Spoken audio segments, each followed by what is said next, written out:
Hi everyone, I hope you are doing well today. Today I am going to be showing you how I sew together my Biscornus. I originally made a video showing this one and I was trying to film it, and because I'm not used to filming with the camera top down, I was actually like filming off camera like this so you can actually see what I was doing. So I am just going to do a little sample today just to show you how I sew them together. So what you're gonna need is your cross stitch fabric. You can use any fabric count that you want to. You're going to need some floss, some scissors, and some polyfill. You can also use scrap pieces of fabric or clothes.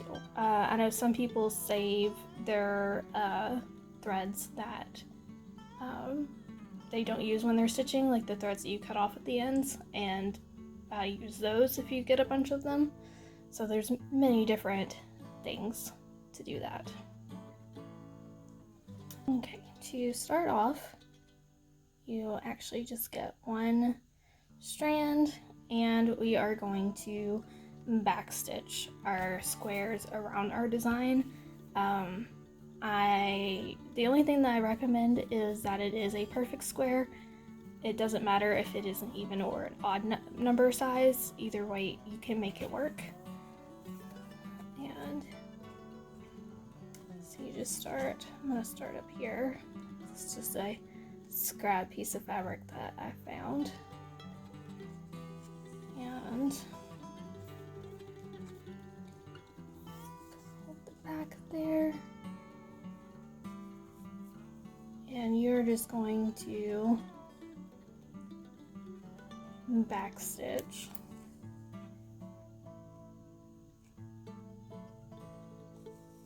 the outside. Now what some people will do is they will actually, it's harder to find the hole when you're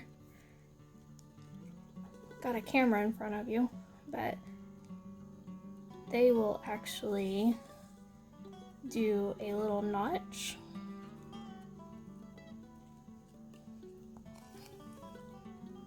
to help them count, because anything on the outside of the square you will not see. So they'll do that. Let's go down. And normally whenever I've done it, I do it in increments of 5.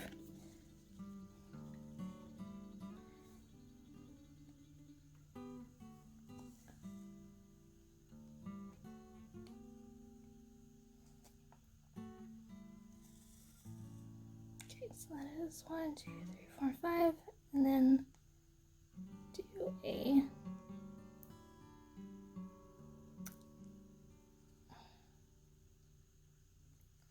another little notch back here.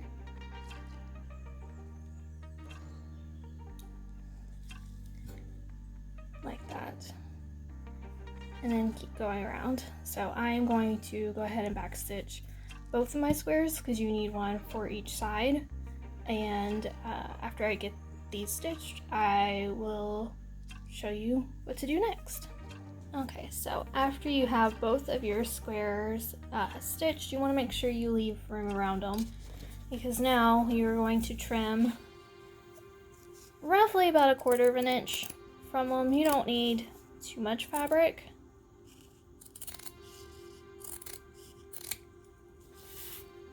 But you want to make sure that you don't lose your stitches. So I'm just going to trim around them. Okay, so once you have both your squares, mind you, I'm just doing a sample. Normally you would have the design here, and normally they would be a little bit bigger as well. I have seen where people do mini ones, and I have also seen them very big. Some people use them as pillows for ring bearers for weddings and stuff, and we'll have a cute little design on there. But for this sample, I am just using these little pieces of scrap that I had. So after you get those, you're going to take your thread, and I am using a different color just so hopefully it's a little bit easier for you guys to see. But normally you would do the same color because you will see the stitches. Now if you want it to look kind of like tie-dye and you want to kind of maybe like make the colors like blend together or something, then I think that would work really well. Using like variegated threads I feel like would work really nice as well. Okay. And you are just taking one strand. Uh-oh. Sorry, I have to thread this off camera so I can see it. I have to get it closer. Okay, finally got it threaded. Sorry about that. I was struggling. So one tip that I have is to actually bend the fabric along the lines of the stitches where it'll crease. This just helps you match up the stitches later on, and I find it helps out a lot if you just kind of bend it a little bit.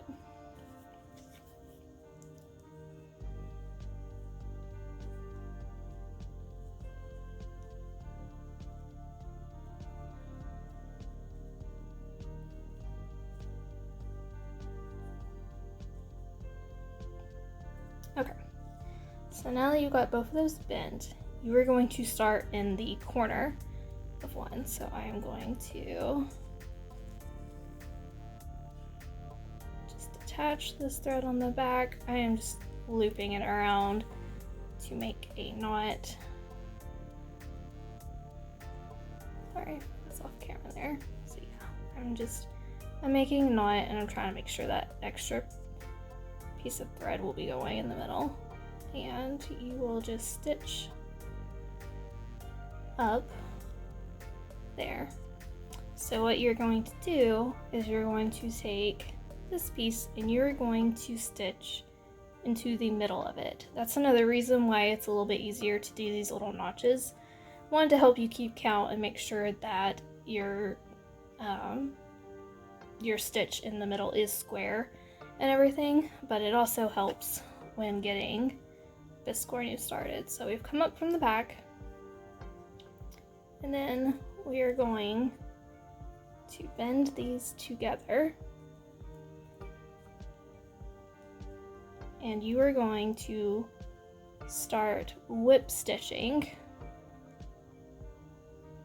these in place. So you're just going to grab the first stitch, which you go under the thread only.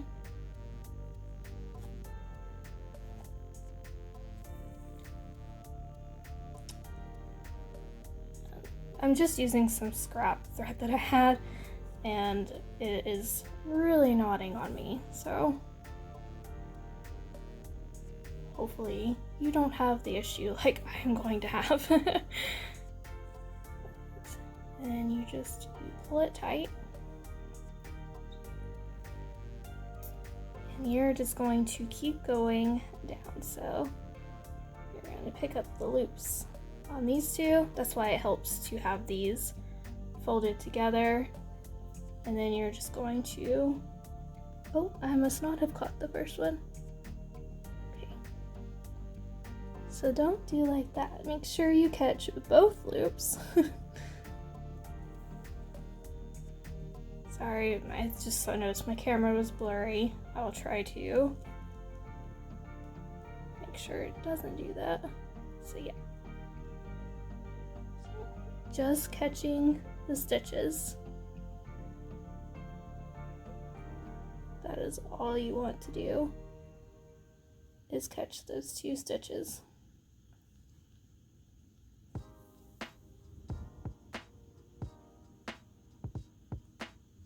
Okay, I'm sorry about that. My husband was mowing the yard, so I had to stop for a little bit. But like I said, you are just going to go under the threads, and you can use these little notches to help make sure you are staying lined up. And you're going to keep doing that until you get to the end down here. When you get down here, I will show you how to turn it.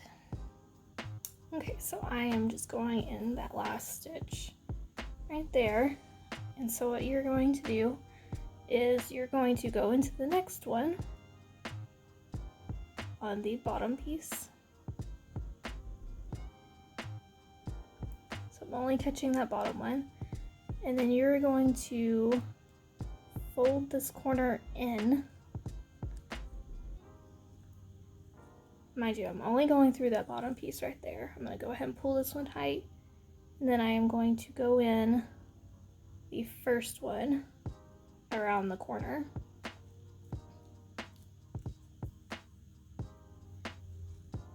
You're going to pull that. It can be a little bit aggravating because it will catch the sides, and then you're going to slowly just work around the corner. So make sure you go through the second one. And I like to do these separately until I get it going. And the second one on this one. And then it'll start to make that turn. So at this point, you can probably get the fabric. So you can match up, oops, sorry. You can match up those edges there and there. And catch the third one.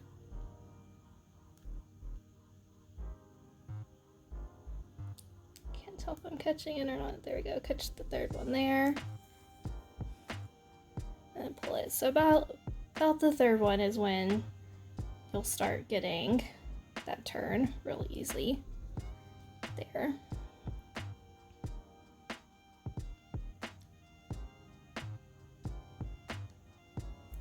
And just make sure you're matching the correct stitches up.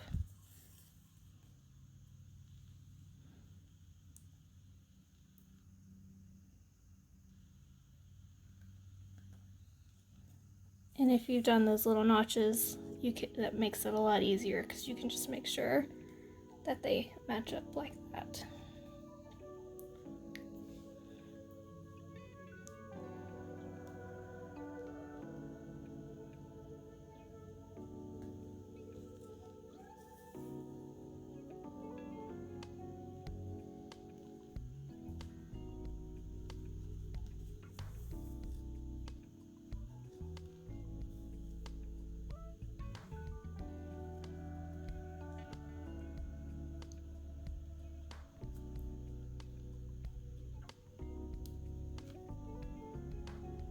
Takes a lot of patience. This step definitely takes a lot of patience.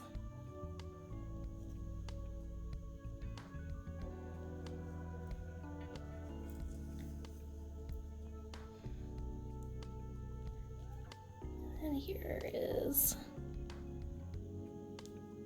the last one on this side.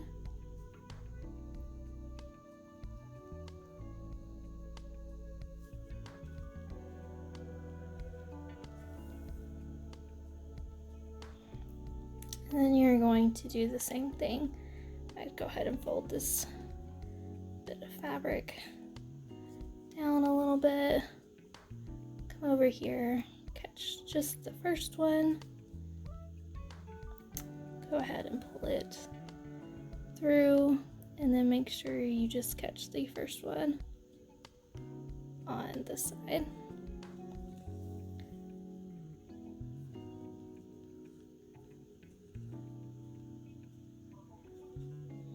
And then just, oh, I dropped the needle.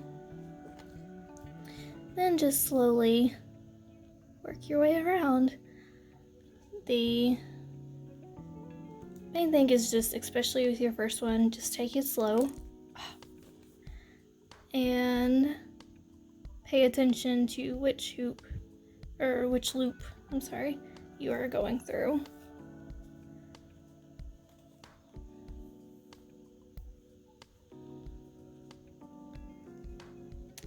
and then go around until you have roughly about an inch to 2 inches left to fill it up. And when you get there, I will meet you there.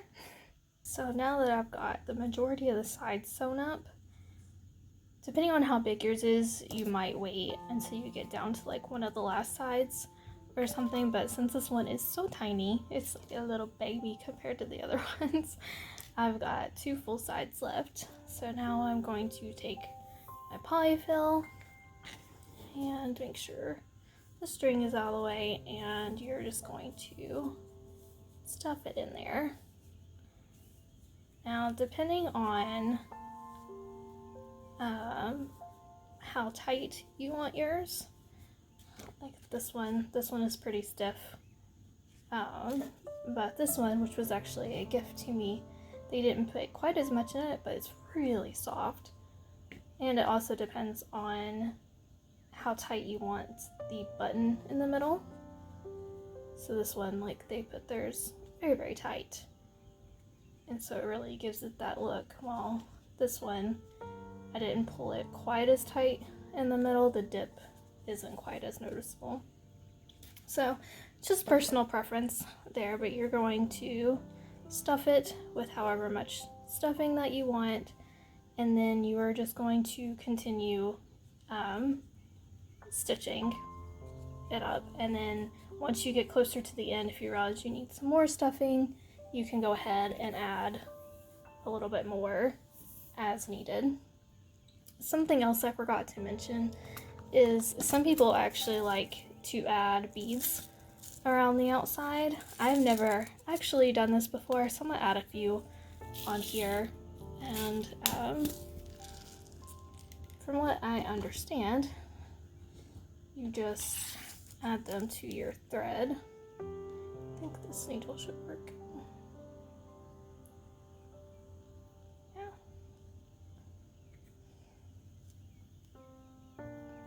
So I've got my bead on there,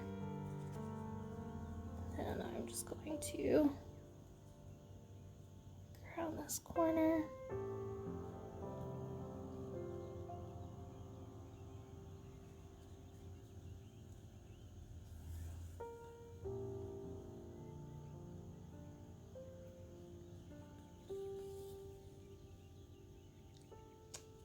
Yeah.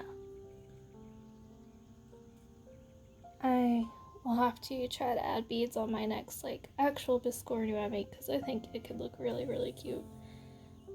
Especially if you skip like every like 3 stitches or so. That way they have a little bit of room in between.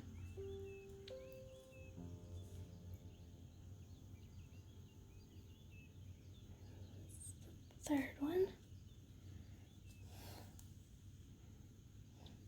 The whole part of Biscornus is just going slow and making sure that you're staying in the same stitch.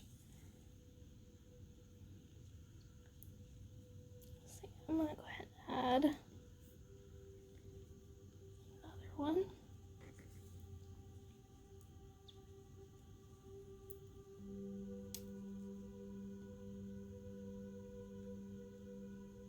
Oops, sorry, it's off camera again.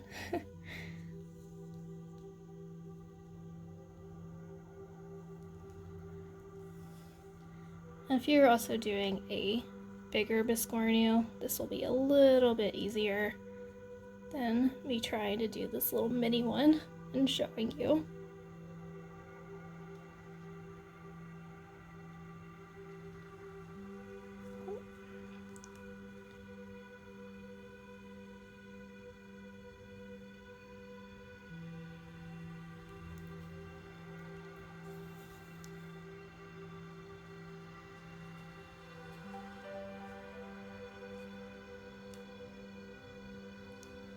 Cute.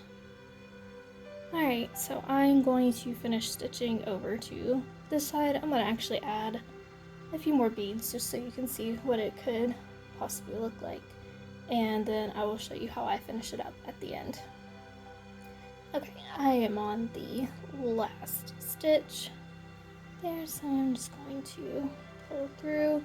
Ended up only doing beads on this side over here, because this is just a sample. I was like, I'm not gonna waste my beads on that anymore. But now that I've got that last one, I am just going to catch some threads in the next one. And before I pull it all the way through, I'm going to put my needle through the loop so it'll create a little knot. And you can do this a few times if you want to. I'm just going to do it the once, and then I am just going to stick my needle nearby in the stitches and wiggle my way out through one of the other sides. Now you can also do this a few times if you want to, just to really secure it and make sure that it's not going to come through. But whenever you feel safe with it, I'm just going to pull it out and snip. And there is the basic part of a Biscornu. Like I said, this one is really small, so it's kind of hard to tell, but it's that weird and wonky shape. And then if you want to, you can find the middle, and you can actually, I'm just going to hold it, but you can actually put a stitch here to really pull. Oh, I must have done something weird there. But you can pull it to get that indentation in the middle. You can add buttons if you want to, like on this one I did a button on the back and just a stitch on the front. I believe that's what I did for this one too, yeah. And this one they did 2 little beads on the front and the back. And you don't have to put a stitch in the middle if you don't want to at all. You can leave it poofy if you want. So that is what I'm going to do with this little one. I should have added a little bit more stuffing, because this is the side where I finished it. You can tell it's a little bit flatter on that side. But for this little sample, I wasn't super worried about it. So there you have it. There is my Biscornu tutorial. If you make any with these, let me know in the comments below. And yeah, I hope you have a good rest of your day. Alright, thanks. Bye.